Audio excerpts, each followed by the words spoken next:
সেই আওয়ামী লীগ আবারও মাথাছাড়া দিচ্ছে। সরকার ইতিমধ্যে তাদের কার্যক্রম নিষিদ্ধ করেছে। আর আমরা বলতে চাই, তাদেরকে কোনোভাবেই রাজপথে আমরা দেখতে চাই না।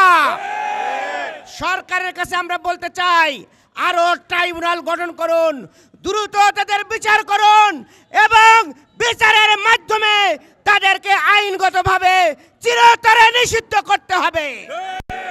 প্রিয় ভাই এবং বন্ধুগণ, আজকে আমরা জুলাই সনদের আইনি ভিত্তি, পিআর সিস্টেমের নির্বাচন সহ 5 দফা দাবিতে আজকের যে বিক্ষোভ মিছিল, এই পূর্ব সমাবেশে আমাদের বক্তব্য খুবই স্পষ্ট।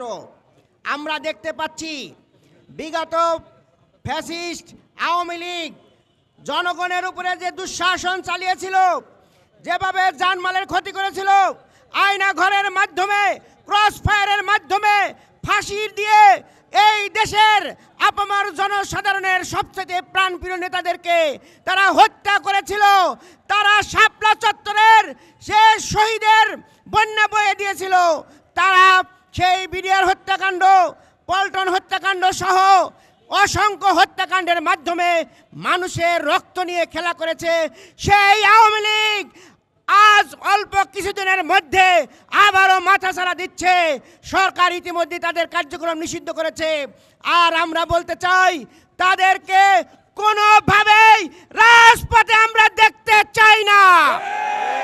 সরকারের কাছে আমরা বলতে চাই, আরো ট্রাইব্যুনাল গঠন করুন, দ্রুত তাদের বিচার করুন এবং বিচারের মাধ্যমে তাদেরকে আইনগতভাবে চিরতরে নিষিদ্ধ করতে হবে। অবিলম্বে তাদের যে দোসর 14 দল জাপা সহ যাদের উপরে ভর করে তারা আগামী দিনে বিশৃঙ্খলা তৈরি করতে চাচ্ছে, তাদেরকেও নিষিদ্ধ ঘোষণা করতে হবে।